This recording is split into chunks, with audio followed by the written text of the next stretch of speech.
আপনার কাছ থেকে কেউ যতই কোনো কিছু কেড়ে নিক, কিন্তু আপনার ভাগ্যকে কেউ কেড়ে নিতে পারবে না।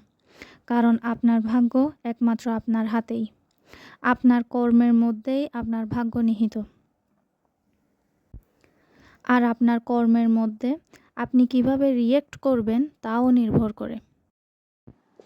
যখনই আপনার সাথে কোনো কিছু হয়, তখন আপনি কিভাবে রিঅ্যাক্ট করেন বা প্রতিক্রিয়া দেখান, সেটাও একটা কর্ম। তাই পরবর্তী সময়ে যখনই আপনার সাথে খারাপ কিছু হয়, তখন এটুকু মনে রাখবেন, শুধুমাত্র ভালো কাজ করাটাই পূর্ণ অর্জন করা বলে না। আপনি কিভাবে রিঅ্যাক্ট করছেন তার উপরও নির্ভর করে। আপনি আপনার রিঅ্যাক্টের মাধ্যমে আপনার পাপ কাজকেও মুছে ফেলতে পারবেন। এজন্য আপনার রিঅ্যাকশনকে কন্ট্রোলে রাখবেন। সবসময় এটা ক্লিয়ার রাখবেন আপনার কি চাই।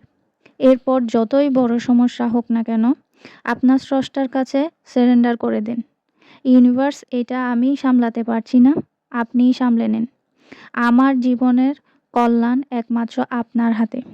এরপর দেখেন ইউনিভার্স আপনাকে কিভাবে দিক নির্দেশনা দেখায় এবং আপনি আস্তে আস্তে নিজের মাইন্ডকে কন্ট্রোলে রাখতে রাখতে রিঅ্যাক্ট কম করতে করতে সবার আগে এগিয়ে যাবেন।